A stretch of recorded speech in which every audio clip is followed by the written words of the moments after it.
What happens when a celebrity reaches their breaking point on live TV? It was a moment no one saw coming. One of Hollywood's most respected actors, Jack Griffin, known for his iconic action roles, had always kept his cool under pressure. But on that fateful afternoon, as the cameras rolled and millions of eyes watched, something snapped. What began as a routine interview on the popular talk show The Spotlight quickly turned into an all-out confrontation, leaving the audience stunned. This wasn't just another scripted moment for the camera. It was real, raw, and completely unscripted. Jack had had enough. When the host, Diane Simmons, pushed him one too many times, questioning everything from his career choices to his personal life, Jack Griffin did the unthinkable. He walked off the set, leaving everyone in the studio, including the audience, speechless. As the crew scrambled to adjust to the sudden shift in energy, the silence in the studio was deafening. Diane Simmons sat frozen, her smile faltering as the camera's red light continued to blink on. The studio was still, every person holding their breath, unsure if the interview would continue or if the show was about to implode. Why did Jack walk off? What pushed him to the edge? It all started so innocently. The familiar hum of the studio was in full swing, the crew buzzing around, adjusting lights and mics, preparing for another exciting episode of The Spotlight. Jack Griffin, dressed in a crisp black suit, sat quietly in the green room, reviewing his lines and mentally preparing for his appearance. He was a professional. This was just another interview in a career full of them. But there was a palpable tension in the air as Jack was called to the stage. The audience cheered as he entered, his towering figure commanding attention even in the bright studio lights. He waved politely and sat at the curved desk with his usual charm, exchanging pleasantries with the host, Diane Simmons. Diane smiled warmly, introducing him with the kind of enthusiasm that came from years of TV hosting experience. Jack Griffin, everyone, a true action icon. The conversation flowed smoothly at first. Jack talked about his upcoming film, a high-octane thriller, sharing insights about his role as a former Special Forces agent who finds himself pulled back into a world he left behind. The film's plot echoed his usual tough guy persona, one that audiences loved, but soon things started to shift. Diane leaned forward, her tone changing slightly as she asked, "Jack, you've been playing these tough action roles for decades now. Don't you think it's time for a change? Maybe try something more. Light-hearted? A comedy, perhaps?" Jack chuckled, his smile widening. He had answered this question 100 times before. "Well, Diane, I love doing action movies, but it's not just about fighting bad guys. These roles allow me to explore deeper emotions, the kind of emotions we all feel as humans. Protecting those you love, fighting for what's right, that's something everyone can relate to." "Sure, but you're getting older, Jack," Diane pressed, her voice a little sharper. "Isn't it time to put the fist down and do something more? Age-appropriate?"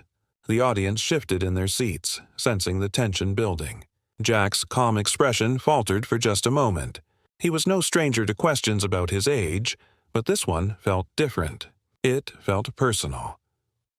Jack's smile tightened and he shifted in his chair, his hands folded neatly on the desk in front of him. He tried to remain calm, his voice steady as he replied, "Age brings experience, and with experience comes a different kind of authenticity. These roles I play are about more than just action. They're about resilience, about strength. I'm not trying to be a 20-year-old action star anymore. I'm telling stories that resonate on a deeper level." But Diane wasn't finished. She leaned in, pushing further. "But don't you think it's a little repetitive? You've played the same kind of role for years. The tough guy, the man with a tragic past who has to save the day. Couldn't you explore something else? Something more fulfilling?" The words hung in the air, heavy and uncomfortable. For a brief second, Jack's composure cracked. His gaze hardened, but he didn't break. "I think you're misunderstanding what these roles represent. They're not just about revenge or violence. They're about finding redemption, fighting for what's right and protecting the ones we love.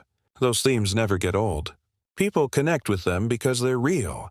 But Diane wasn't backing down. "Well, Jack, you've been through a lot. Your wife's tragic passing, the years of grief. Isn't it time to face that head on? Maybe it's time for a change in your personal life as well." The words stung, hitting Jack harder than he expected. He paused, his jaw tightening. The air in the room shifted, thickening with tension. The smile that had once been on his face was now gone, replaced with something darker. Diane's eyes narrowed as she pushed further, oblivious to the growing discomfort around the table. "You've been a widower for years now, Jack, and it's clear that grief is something that still defines you. Maybe it's time to move on. Maybe it's time to stop using your past pain as the driving force for your career. Don't you think that's what's holding you back?" The room fell silent. Even the audience, who had been captivated by the exchange, seemed to hesitate, unsure of where this conversation was going. Jack's expression remained unreadable, his hands still resting on the desk, but the tension in his posture was palpable. His knuckles were white. "I've always said I prefer to keep my personal life private," Jack replied, his voice low but firm. "But I'm not here to talk about my personal life. I'm here to talk about my work. The roles I take, the stories I choose to tell, they come from a place of deep personal experience. But that doesn't mean I'm stuck in the past."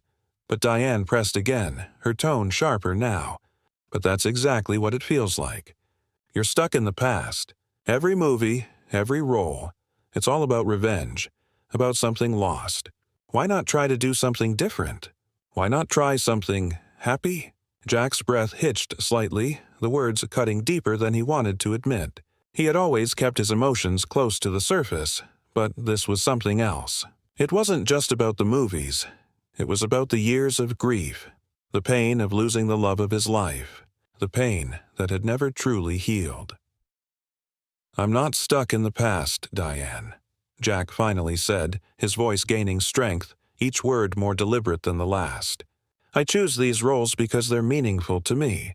They resonate with me. And that's why they resonate with audiences.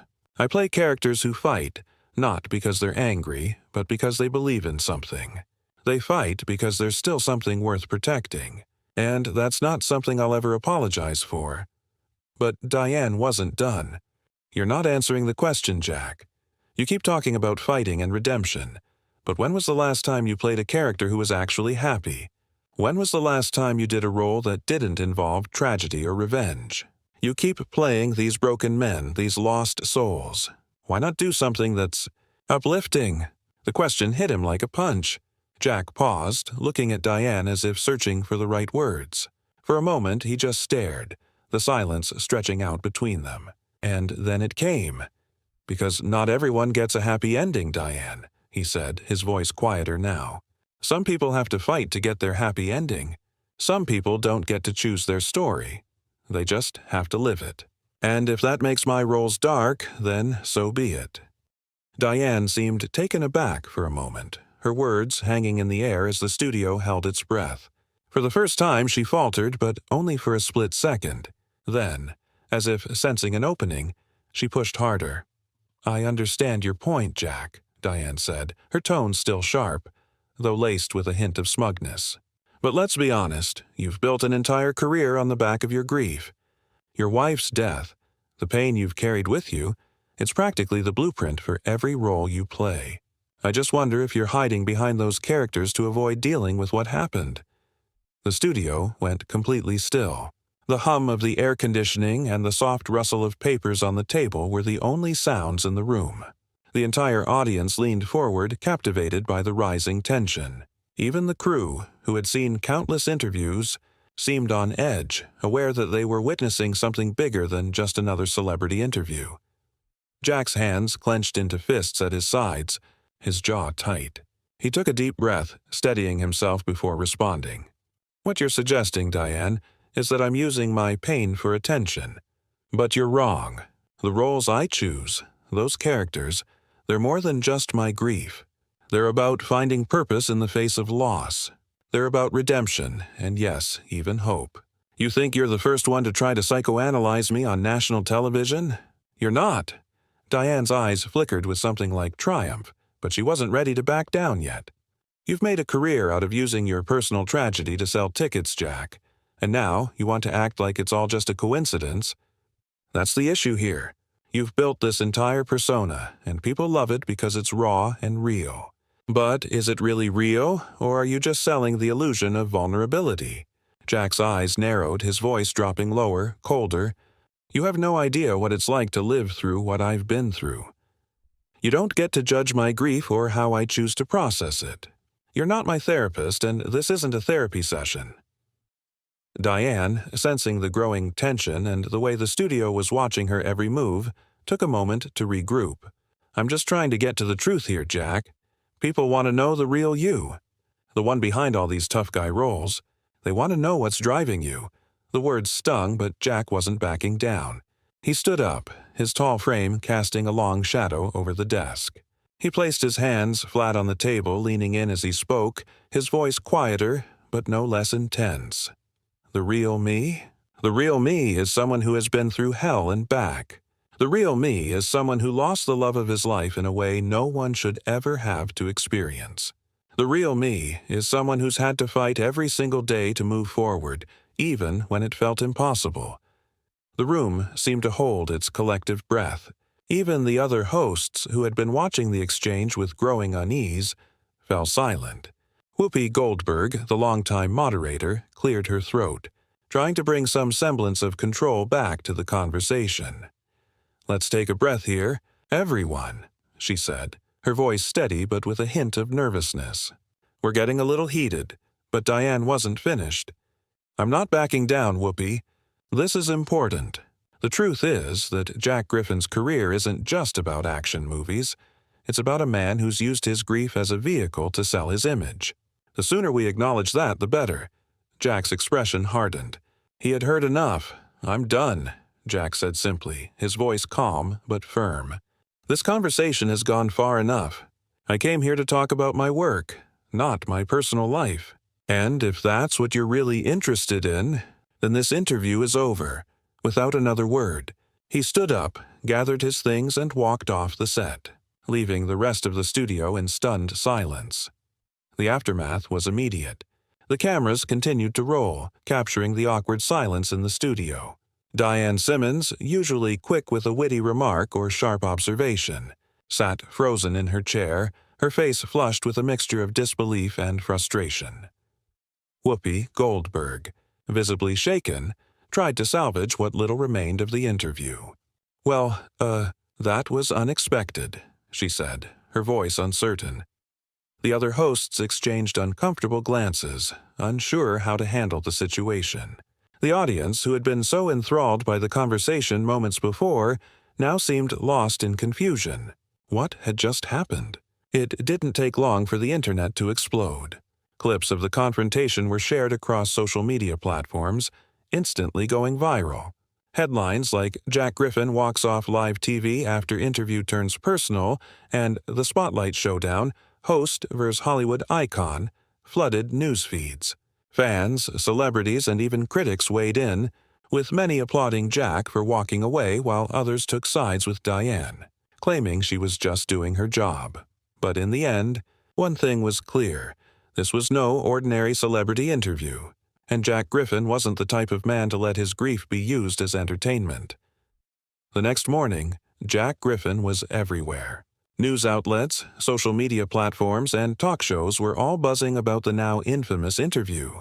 The incident had stirred up emotions on both sides, and the debate over whether Diane Simmons had gone too far raged on. But Jack, ever the professional, remained silent for most of the day. It wasn't until a press conference for his upcoming film that he finally broke his silence, addressing the media for the first time since his walk-off. I think it's time we set the record straight, Jack began, standing at the podium, his voice steady but intense. What happened on the Spotlight wasn't about me being angry or upset. It was about boundaries. I don't owe anyone the right to dissect my personal pain for entertainment value. I've worked hard for my career, but that doesn't give anyone the right to cross the line of decency. The reporters in the room leaned forward, hanging on every word. I've spent years building a career based on the roles I choose, the stories I tell. But no role, no matter how tough or dramatic, should be an excuse to turn my personal tragedy into a spectacle. That's not why I do what I do. That's not who I am. The room was silent for a moment. There was no more defending or justifying his actions. Jack had spoken the truth. The cameras clicked away, but the media didn't know how to react. Jack had flipped the narrative. He hadn't let the show's hosts paint him as the villain. Instead, he took control, making it clear that he would no longer be the punchline in someone else's game. Back on the set of The Spotlight, the mood was entirely different. The hosts, still reeling from Jack's abrupt departure, gathered around the table in an uncomfortable silence. Diane Simmons, who had been the face of the controversy, looked tired and worn. For the first time, she seemed to understand the weight of what had happened.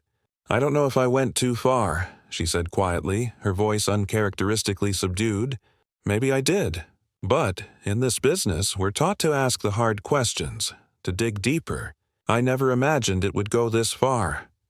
Whoopi Goldberg, who had remained mostly silent through the aftermath, finally spoke up.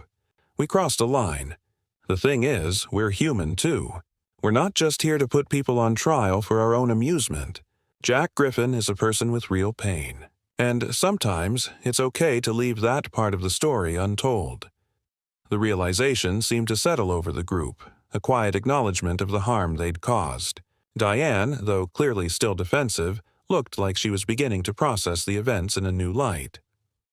As the days passed, Jack Griffin's walk-off became a defining moment in celebrity interview culture. It wasn't just a viral moment. It sparked a larger conversation about the ethics of interviewing, the responsibility of talk show hosts, and the delicate balance between personal privacy and public curiosity.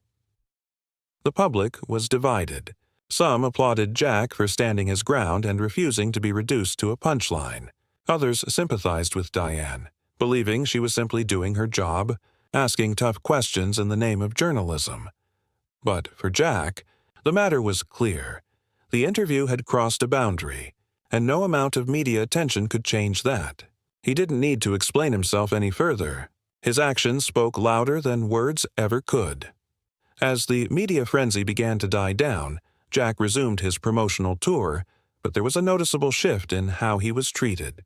The industry and the public had watched him walk away in real time, and it made them think about the way they consumed celebrity culture. Perhaps there was more respect to be given to the people behind the famous faces. In the end, the incident on The Spotlight wasn't just about Jack Griffin walking off an interview. It was a wake-up call for the entertainment world. It highlighted the fine line between probing questions and exploiting personal pain. Jack's decision to leave the set wasn't just a moment of defiance. It was an assertion of self-respect. Jack Griffin had always been known for his tough guy persona on screen. But off-screen, he proved that real strength lies in knowing when to walk away from a situation that no longer serves you. His walk-off was more than just a viral moment. It was a statement about boundaries, respect, and the importance of human dignity in an industry often more focused on drama than authenticity. As for Diane Simmons, she would forever be linked to this incident. The aftermath left her questioning her approach to celebrity interviews and whether the cost of sensationalism was worth it. The media would always remember that unforgettable moment when Jack Griffin walked off The Spotlight, and it would be a long time before anyone forgot the price of crossing the line. What do you think? Did Diane go too far, or did Jack handle the situation perfectly? Let us know your thoughts in the comments below. And if you enjoyed this deep dive into one of Hollywood's most unforgettable moments, don't forget to subscribe to our channel for more explosive celebrity stories, behind-the-scenes interviews, and breaking news. Hit that bell icon so you never miss an update, because we've got plenty more shocking moments coming your way.